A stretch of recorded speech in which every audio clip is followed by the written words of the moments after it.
आषाढ़ की गुप्त नवरात्रि तो इस जुलाई में ही आने वाली है। वो 15 जुलाई दिन बुधवार से शुरू हो रही, उस दिन प्रतिपदा तिथि आ रही है, जिस दिन आप कलश स्थापना, घट स्थापना करेंगे और पूजन शुरू करेंगे। तो ये गुप्त नवरात्रि 15 जुलाई से लेके हमारी 23 जुलाई 2026 दिन गुरुवार तक चलेगा, जो हमारी महानवमी और पारण उसी दिन भी होगा। ये गुप्त नवरात्रि की डेट है, जिसे आप लिख सकते हैं, मेंशन कर सकते हैं। घट स्थापना का मुहूर्त सुबह में आप कर सकते हैं, या तो अभिजीत मुहूर्त जो कि 11 बजे 12 बजे के 11 बजे के बाद आता है, वो आप उस मुहूर्त में घट स्थापना कर सकते हैं, नहीं तो शाम का भी मुहूर्त रहेगा।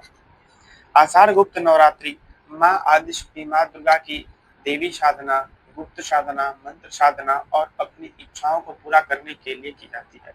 सबसे पहले जानेंगे कि नवरात्रियां कितने प्रकार की होती है। नवरात्रियां 4 होती है दोस्तों। 2 जो होती है हमारी नवरात्रि, जिसमें मेला वगैरह लगता है, और 2 नवरात्रियां गुप्त होती है। गुप्त नवरात्रि में ही अधिकतम आपको साधना, जप, मंत्र सिद्धि इत्यादि पूजा पाठ करना चाहिए, जिसमें देवी अवश्य प्रसन्न होती है। तो ये हमारी गुप्त नवरात्रि है। दूसरी गुप्त नवरात्रि, इसके बाद फिर से अक्टूबर में जो आएगा, वो नवरात्रि में मेला वगैरह सब कुछ लगता है, देवी का भव्य रूप से पूजन पंडाल बगाना बनाकर किया जाता है। ये बात समझना जरूरी है कि ये नवरात्रि क्यों महत्वपूर्ण है। इसमें समय पर अपनी साधना, मंत्र जप और उपासना को एकांत एवं गोपनीय रूप से करते हैं। सामान्य भक्त भी इन 9 दिनों में श्रद्धा पूर्वक एवं दुर्गा माँ की पूजा कर सकते हैं। 9 दिनों में पूजित स्वरूप क्या है?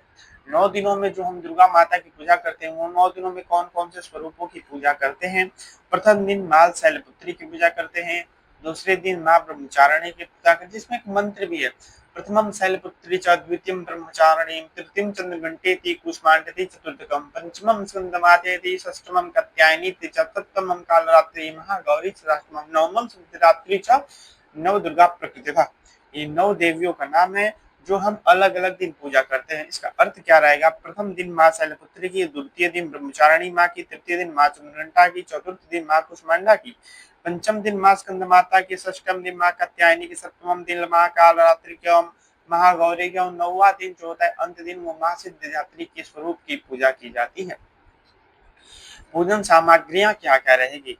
कलश, नारियल, आम या अशोक के पत्ते, गंगाजल, लाल वस्त्र, मौली, अक्षत, रोली, चंदन, पुष्प, धूप, दीप, नैवेद्य। और परंपरा के अनुसार आप जो वस्त्र वगैरह लाते हैं, या सामान्य और सामग्रियां जो पूजा में उपयोग होती है, वो मुख्यतः रूप से यही सामग्रियां लगेंगी। जौ लगेगा और चावल लगेगा। पूजा विधि: प्रातः काल स्नान ध्यान करके शुद्ध वस्त्र पहन के आप एक पंडित जी को अवश्य ही बुला लें, क्योंकि पंडित जी के साथ पूजा करना अच्छा चीज है, वो विधिवत तरीके से कराएंगे, या आप खुद भी कर सकते हैं।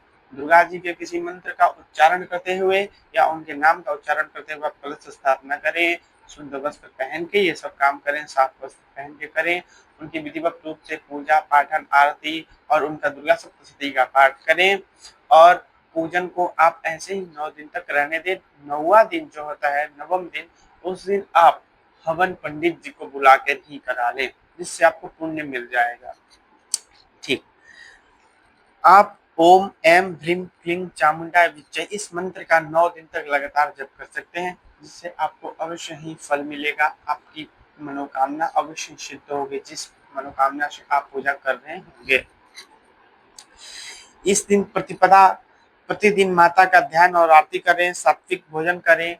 हाँ, इसमें एक है, उस दिन इस 9 दिन में आप लहसुन, प्याज या मांस वगैरह का भोजन न ग्रहण करें। उस दिन आप सात्विक रहें, बिना लहसुन प्याज के ब्रह्मचर्य का पालन करें, और प्रतिदिन आप कुछ ना कुछ किसी को दान दक्षिणा या कुछ ऐसा काम करें जिससे माता प्रसन्न हो, किसी को बुरा शब्द न बोले, ये सब कार्यों से बचें।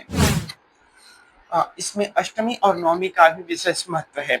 अष्टमी या नवमी के दिन हवन, कन्या पूजन, दान, कन्या को वस्त्र दान, कन्याओं को दक्षिणा, भोजन वगैरह कराना अति महत्वपूर्ण होता है। तो ये इस दिन आप माता के पास श्रृंगार का सामान भी चढ़ा सकती हैं, जिसमें साड़ी वगैरह जो चढ़ता है, वे सामान आप अष्टमी के दिन ही कर सकती हैं, और कन्याओं का भोजन कर सकती हैं।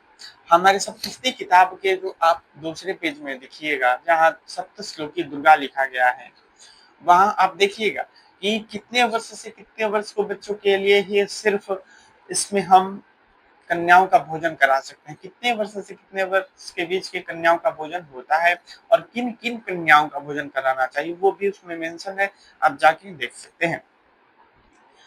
ठीक, तो गुप्त नवरात्रि की यही छोटी-मोटी जानकारियाँ हैं, जिसे आप सहेज के रखें और हाँ, हमारे दुर्गा मंदिर यूट्यूब चैनल पे अब आप किसी भी तरह की अगर आपको जानकारी चाहिए या अपनी पूजा से संबंधित आपको जैसे सत्यनारायण कथा, रुद्राभिषेक, विवाह, तिलक या किसी भी पूजन पाठन के लिए कोई पंडित जी लोगों की आवश्यकता है, तो आप हमसे संपर्क करें। हमारी सेवाएँ निरंतर शुरू है, माता राजराजेश्वरी की कृपा से, दुर्गा जी की कृपा से आपका कार्य अवश्य ही मंगलमय होगा।